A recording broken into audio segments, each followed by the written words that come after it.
Is the battery in your Sonicare Series 53, 55, 61, 65 or 7100 electric toothbrush playing up? Perhaps it is not giving the usage time it once was, or not even turning on at all. In this video I will show you how to replace the battery in your Sonicare electric toothbrush. Before following this guide, do check whether your toothbrush is within warranty or not. If it is, contact Philips, who should be able to assist you with repair or replacement. Opening up the brush yourself does potentially breach the terms of your guarantee with Philips and may stop you from getting support in the future. Please be advised that any damage or injury to yourself, your toothbrush or anything else is entirely your responsibility. This guide is for educational purposes only. Please refer to the video description to check your toothbrush model and type number before proceeding. Tools and replacement battery. You will need a Torx screwdriver size number 9 and a Phillips or cross-shaped screwdriver size 2 work for me. You may also benefit from a small flat-bladed screwdriver or similar to help release the battery and cap on the base of the brush. If you intend to replace the battery, make sure you have the replacement purchased from toothbrushbattery.com or another reputable seller linked in the video description. Opening the handle.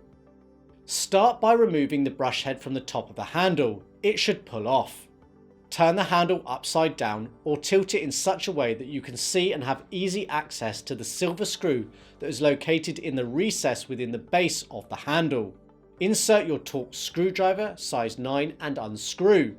You may need to tilt the handle down so the screw falls out if you are not using a magnetic Torx bit.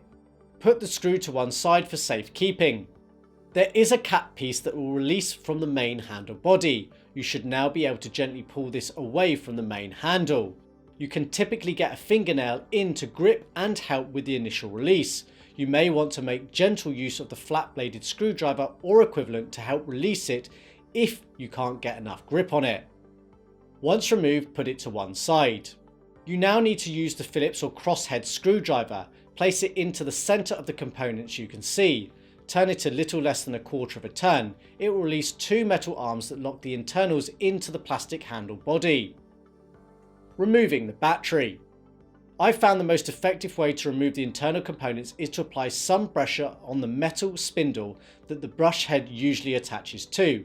It's a good idea to have a towel or cloth underneath so not to damage the surface on which you are pushing. The pressure should release the internals, which can be slid out through the base of the handle where the battery cap was previously attached. Once pulled out, turn the components over to see the battery in its holder. Note the positive sign on the battery and the groove around the top edge, indicating that it is the positive end. Now pry the battery out. You can potentially do this with your fingers, but it is a very tight fit. The leverage a blunt screwdriver offers can really help. Be careful not to damage the battery or electrical components.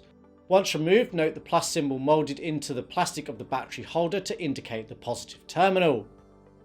Replacing the battery. This is a 3.6 volt lithium ion battery that measures 49mm long and 14mm in diameter. If you haven't already, you want to buy an identical or compatible equivalent. Links to buy a battery can be found in the video description. It is recommended to use well-known brands of lithium-ion batteries such as those from Sanyo and Sony, so you can be assured of quality. Some lesser known or unbranded batteries are known not to perform as well and have different capacities than what is claimed. Insert the battery into the battery holder, being sure to take note of the correct polarity. Make sure the positive icons match up. It is possible to install the battery the wrong way round, so be careful to get this right or you might permanently damage the toothbrush circuitry. Give it a firm push to make sure it's seated correctly. Closing the brush. You can now slide the internals back inside the handle casing. The battery faces the back of the brush handle. You should not need to force it, so if it does not slide in relatively easily, check the alignment of the internals within the grooves inside the casing. You now need to use the Phillips crosshead screwdriver. Apply some force down into the handle to make sure the internals are seated correctly and turn it a little less than a quarter of a turn. It will lock the two metal arms into the plastic handle body. Place the end cap back on the base of the handle. It should fit snugly. Make sure it is aligned correctly. Insert the Torx screw into the hole in the recess and tighten up. That's the battery replaced. The brush should now power on and operate normally.